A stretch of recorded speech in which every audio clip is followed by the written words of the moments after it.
sports. All the highlights of the year's top sporting events.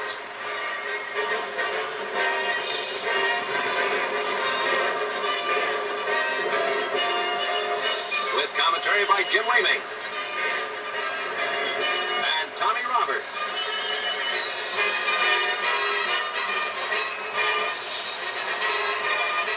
Presented by the United States Army, the big team that helps you build your own future while you serve your country. Join the new Action Army now.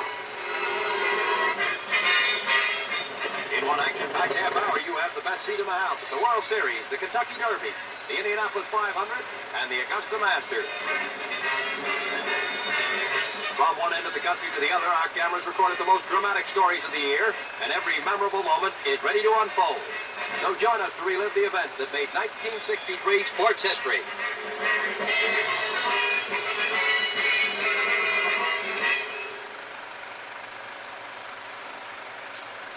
The NBA sent the greatest collection of superstars in the history of basketball to the 1963 All-Star Game in Los Angeles.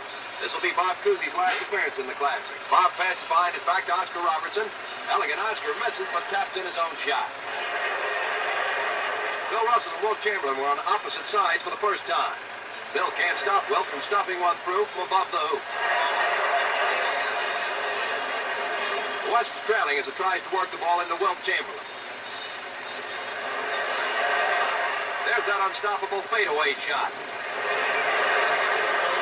Sharp passing sets up the East Lee Schaffer, and Lee gets a helping hand as the East maintains a 6-point lead. Bob Pettit faces the Western rally by grabbing the rebound from a missed shot and whirling to score. Another St. Louis sharpshooter, Lenny Wilkins, swishes one from outside to give the West 2 more points. Bill Russell dominates the defensive board for the East and starts a fast break that ends in a perfect layup.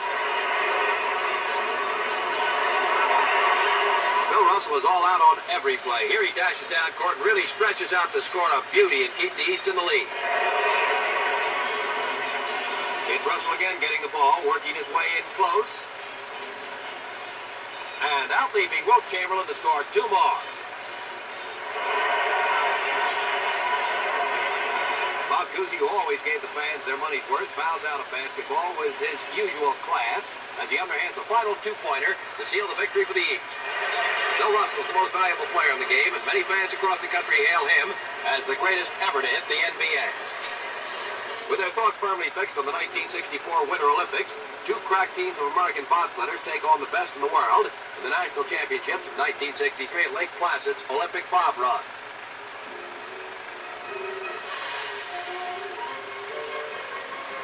That's the 2-man team of Larry McKillop and Jim Leaming blasting over the 1-mile chute.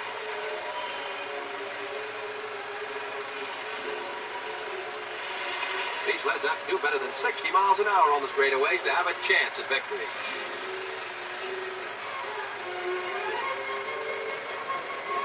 McKillop and Leaming streak home in 1 minute 11 seconds for the fastest single run as they win the 2-man title over an international field.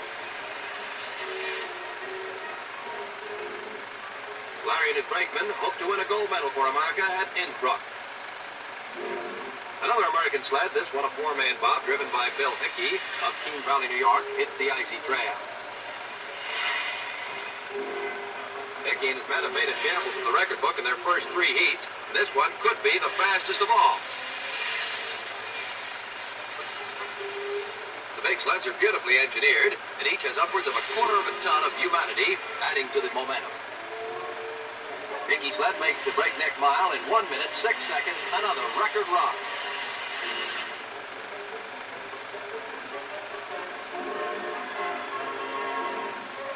Larry McKillop congratulates Bill Hickey. Both will be working for an American sweep of the bobsledding in the 1964 Olympics.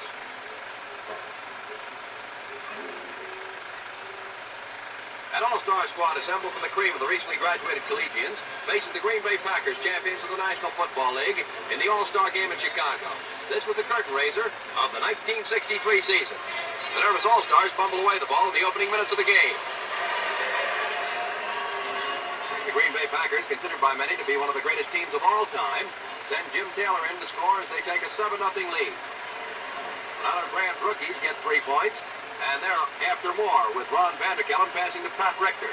This is the pass-catch combination that faced Wisconsin for the Big Ten title in 1962. The second period opens as the Collegians push the Packers aside to make room for Iowa's Larry Ferguson.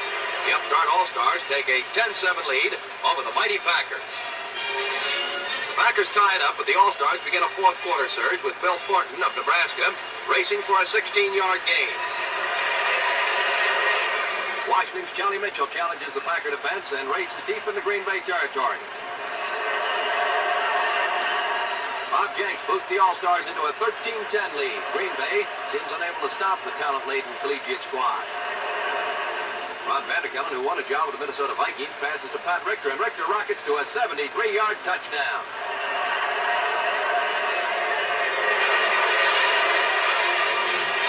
In the upset of the year, the 1963 All-Stars humble the world champion Green Bay Packers 20-17.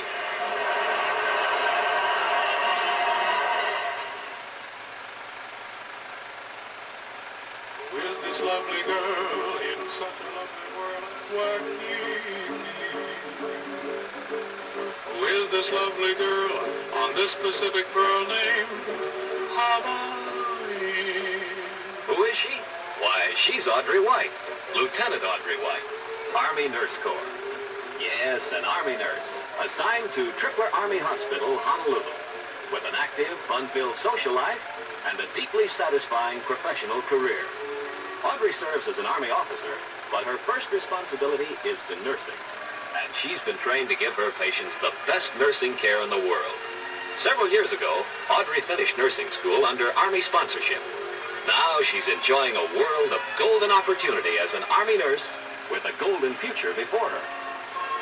Get the facts about Army nursing tomorrow at your local Army recruiting station. The premier event on the golfing calendar is always the Augusta Masters. It never fails to produce a full measure of drama and excitement, and 1963 is no exception. Arnie's Army is on hand to see if Arnold Palmer can make up a 6-stroke deficit on the final round. He's done it before. Tony Lima is making his first Masters appearance. The sensational rookie is just 3 strokes behind the leader, Jack Nicklaus. The powerful Nicklaus is one of the game's greatest pressure players. With a 3-stroke lead, he'll be tough to catch. Now here's the man who can do it, Sam Snead. Watch him belt a 30-foot birdie to put him 1 stroke behind Nicklaus. Snead is a shade over 50 and playing like he's 20. But Sam fades, and the only one with a chance to beat Nicklaus is Tony Lima. The tension mounts as he comes to the 18th, needing a birdie to have a chance. Tony strokes from 25 feet away. It's in. Now Nicklaus must par 18 to win. This is pressure golf. With 30,000 people watching his every move, Nicklaus prepares to hit a 7-iron greenwood. The gallery closes in. Jack's shot is in the air. It's headed for the middle of the green, but too strong, and he's a long way from his par.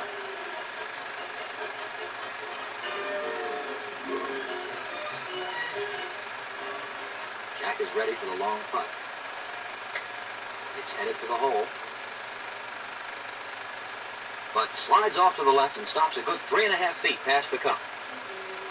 If he blows this one, he'll have to play off with Tony Lima. But it's in, and Jack Nicklaus is the 1963 Masters champion. The burly youngster went on to win more than $100,000.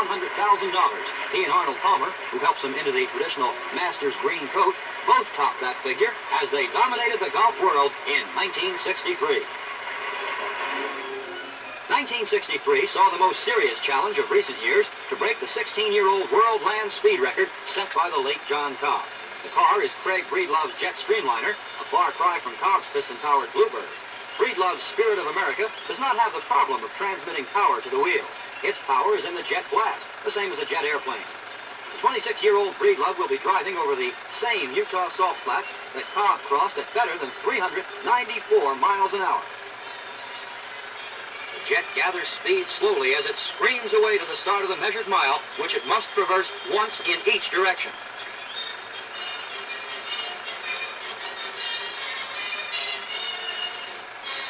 Breedlove trips the timer at a speed of 428.37 miles an hour on his second tour of the measured mile.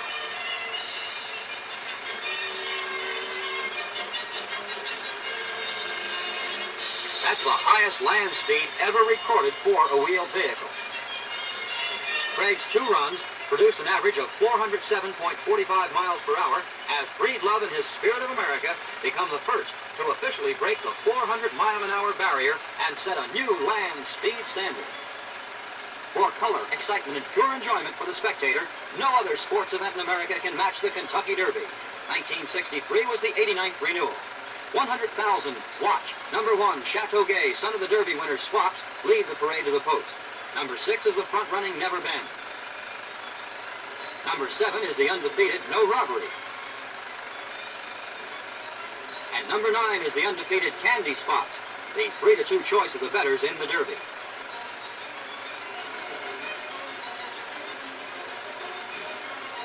Nine impatient 3-year-olds go to the gate for this mile-and-a-quarter test. Starter Jimmy Thompson looks them over. Stand steady. And they're off. The break is good, and it's Manuel Icaza sending Never Bend right to the front. No Robbery prompts him in second with John Rotz up, as the California invader, Candy Spots, moves into third with Willie Shoemaker in the saddle. The fleet son of Nasrullah comes by the stands the first time, with Icaza having a snug hold. No Robbery is second, and Candy Spots third as they go around the clubhouse turn. And now, turning for home, the crowd lets out a roar, because circling on the outside, here comes Chateauguay with a powerful burst. Never Bend is on the lead. No Robbery is second and tiring.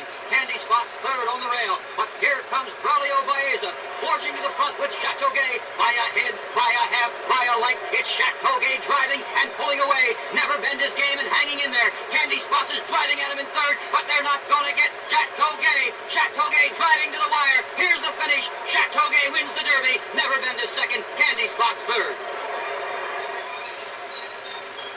Mile Derby winner, owned by John W. Galbraith and ridden by Braulio Baeza, was defeated in the Preakness, but went on to win the Belmont and become the champion 3-year-old of 1963.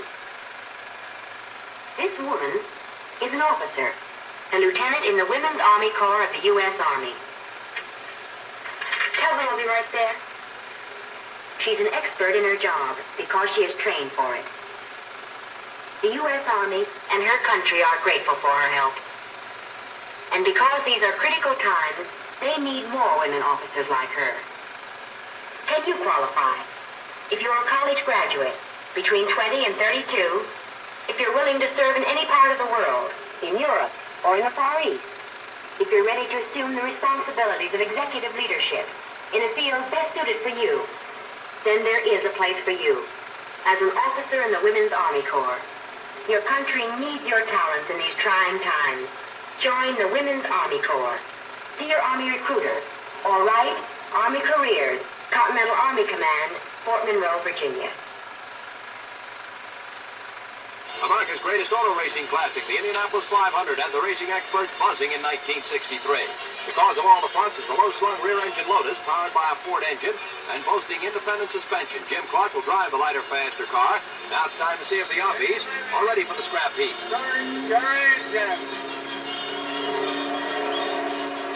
In one of the most thrilling moments in sports, 33 of the world's fastest drivers get the green flag in 33 finely tuned racing machines.